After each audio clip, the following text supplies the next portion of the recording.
Hi friends, welcome to my channel. Today we are going to see about the axial skeleton. In that first part we will see skull.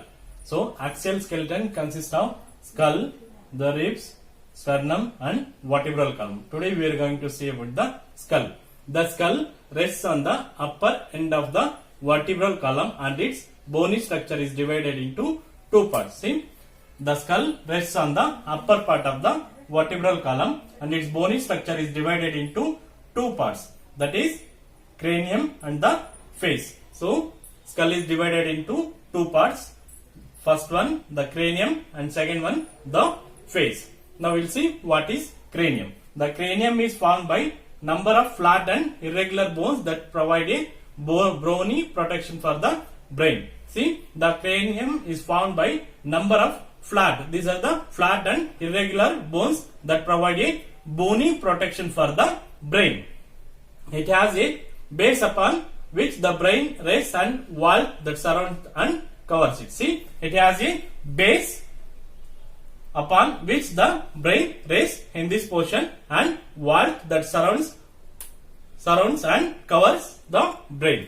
Next, the peristeum inside the skull bones consists of the outer layer of dura mater. Next, the mature skull, the joints, we call it as sutures between the bones are immovable. These skull bones are the immovable bones.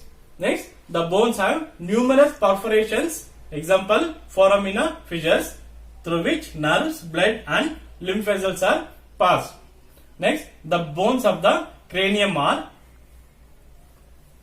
frontal bone, parietal bone, occipital bone, temporal bone, sphenoid bone and the ethmoid bone. These are the bones of the cranium. Once again I will repeat: frontal bone, parietal bone, occipital bone, temporal bone, sphenoid bone and the ethmoid bone.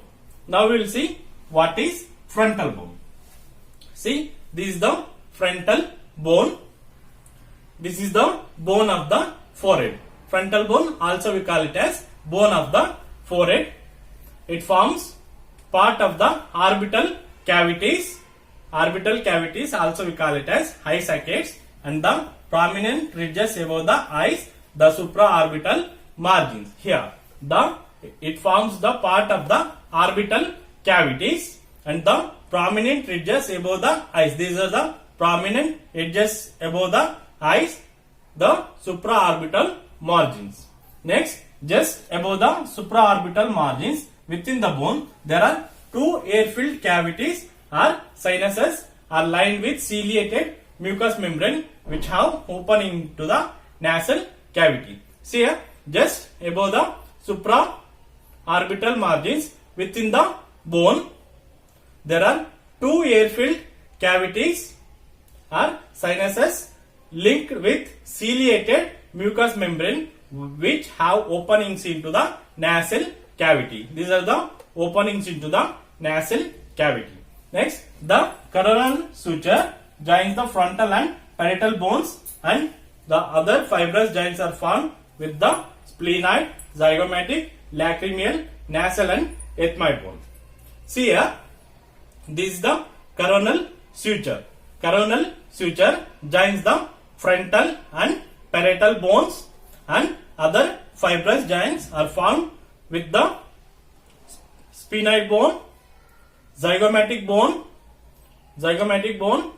lacrimal, nasal and the ethmoid bones. Next, the bone originates in two parts joined in the midline by the frontal suture. See, the bone originates in two parts joined in the midline by the frontal suture. So friends, this is about the frontal bone.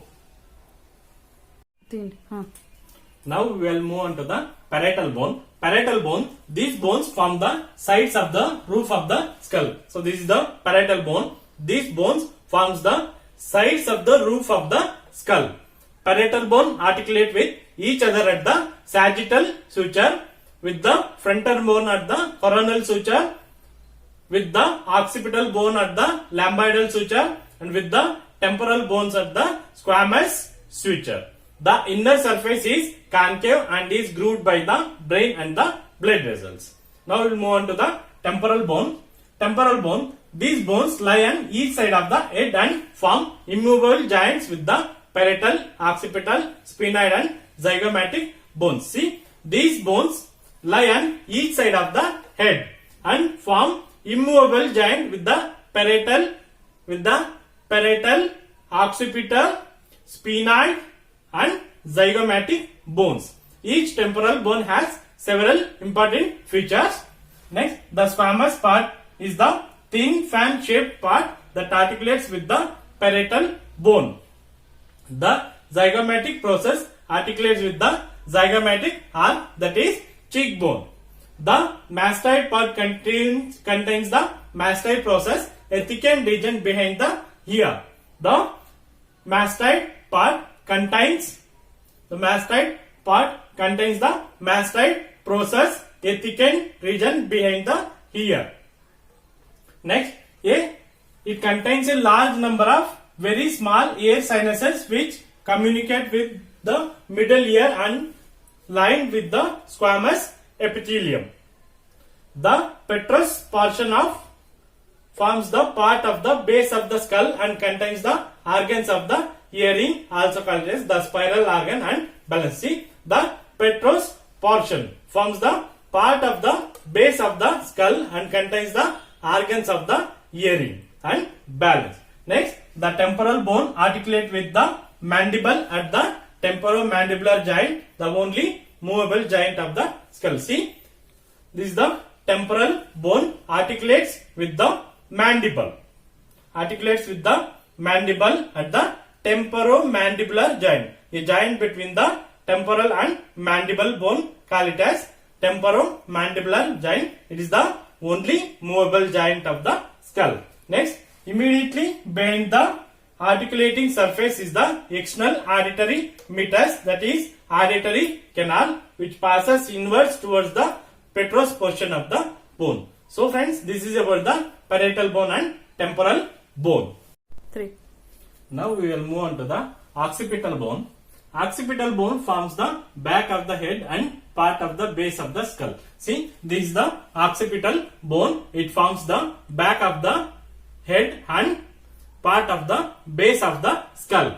It has immovable fibrous joints with the parietal, temporal and sphenoid bone. See, it has the immovable fibrous joints with the parietal bone, temporal bone and sphenoid bones. Its inner surface is deeply concave and the concavity is occupied by the occipital lobes of the cerebrum and by the cerebellum.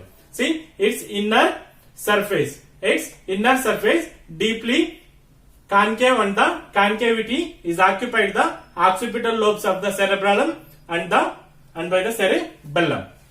Next, the occiput has two articular condyles that forms condyloid joints with the first bone of the vertebral column, that is atlas. See, the occiput bone has two articular condyles that forms the condyloid joints. These are present here, condyloid joints with the first bone of the vertebral column. The first bone of the vertebral column is the atlas. This joint permits nodding movements of the head. This joint helps to movements of the head. Between the condyles is the foramen magnum, that is large hole through which the spinal cord passes into the cavity. Between the condyles is the foramen magnum through which the spinal cord passes into the cavity. Next, we will move on to the sphenoid bone. Here we will see what is sphenoid bone. Sphenoid bone occupies the middle portion of the base of the skull and it articulates with the occipital, temporal, parietal and frontal bones. See, sphenoid bone, this is the position of the sphenoid bone. It occupies the middle portion of the base of the skull, and it articulates with the occipital, temporal, parietal and the frontal bones.